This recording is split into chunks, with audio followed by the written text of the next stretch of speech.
The top 15 countries at fighting the coronavirus.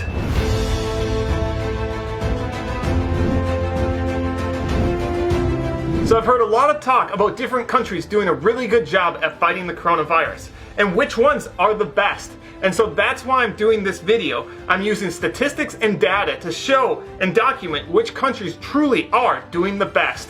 I'm going to use the case rate, death rate, testing rate, how many international travelers the country gets, population density, along with several other factors to determine which countries are truly the best at fighting the coronavirus.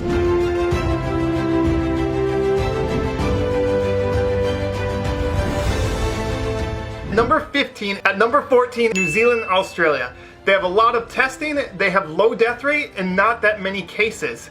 But they do have some advantages. For example, they're island nations, and also they're quite far away from where there's really high amount of cases of COVID-19. At number 13 is Latvia, and at number 12 is Slovakia. And what's so amazing about these countries is they're both part of the European Union. Now, if you take a look at where the most cases in the world are, you'll notice almost all the countries are in Europe. If you take a look at where the highest death rate is, you'll see that almost all those countries are in Europe. Yet these two countries, which are part of the European Union, were able to have such a low death rate and low case rate. So it's really impressive when their neighbors have such high cases that these countries were able to keep such low numbers. At number 11 is Jordan. You can just look at the death rate, 0.7, below 1. So impressive. At number 10 is Palestine, and look at the death rate, 0.6. But what really puts Palestine on the map is when you consider their neighbor, Israel. So if you're not aware, Israel and Palestine are kind of intermixed. If you're from Palestine and you want to fly somewhere, you have to use the Israeli airport. If you want to leave your country, you have to go through Israeli immigration. And as Israel and Palestine's populations are increasing, they're intermixing more and more and more. And so it's really, really amazing that Palestine was able to have a death rate of 0.06 when Israel has a death rate of 20, over 30 times higher than Palestine's death rate. At number 9 is Uzbekistan at 0.1 death rates. I mean, if you look at the numbers, you would think it's insane. The only reason why Uzbekistan's not lower on the list is number 1, because they don't get that many foreign travelers, and number 2, because a lot of the countries around Uzbekistan also have very low rates. At number 8 is Thailand, a death rate of 0.7. And if you're not aware, Thailand gets so many foreigners. Bangkok is one of the biggest international hubs in the entire world, and they're very close to China. At number 7 is the Maldives. The Maldives still does not even have a single death due to coronavirus, and basically everybody that has coronavirus in the Maldives was a foreigner. But the Maldives is very unusual. They get thousands of tourists and foreigners, but most of these foreigners go to remote islands and private resorts. And so in that sense, you might say, well, they're not really interacting with the locals.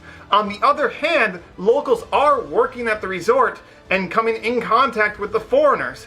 And so, you know, it's hard to really know where to place the Maldives, and that's why I placed them at 7. At number 6 is Ghana with a 0.3 death rate. But even more impressive is their testing rate. Ghana has the second highest testing rate of all of Africa. And the only country higher than Ghana has a population 30 times smaller. So I'm just really impressed by how well Ghana's doing.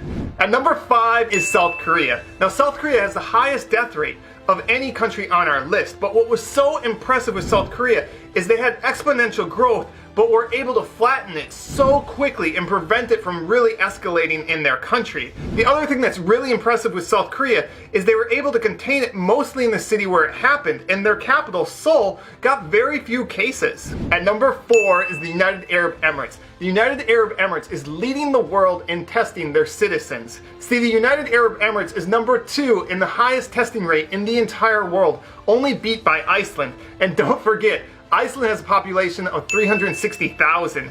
UAE has a population of 10 million. It's a lot harder to test 10 million people than 360,000. And don't forget, UAE is a big travel and business hub. They get so many international travelers. At number 3 is Kuwait. And if you follow my videos, you probably already knew this one was coming up. I did an entire video showing you all the amazing ways that Kuwait is fighting the coronavirus. But Kuwait continues to surprise me. I mean, they got a goodie basket full of food and other items to every Kuwaiti living overseas. Just amazing what Kuwait is doing. At number 2 is Vietnam. Only one statistic you need to look at for Vietnam. They have a 0, again, let me repeat, a 0 death rate.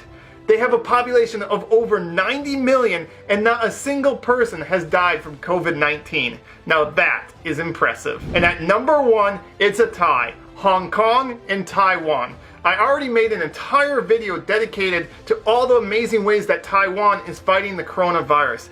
And if you look at these two countries, they both have very low death rates, they both have very low case numbers, and they both have a ton of connections to China. I mean, Hong Kong is connected by land. So for these two countries to have so low numbers is just absolutely incredible. And it really should show you that really any country, it's possible to have really low numbers if you do the right things. So those are my top 15 countries at fighting the coronavirus. If you're from a country that didn't make this list but you think your country is doing an amazing job, check out this honorable mention.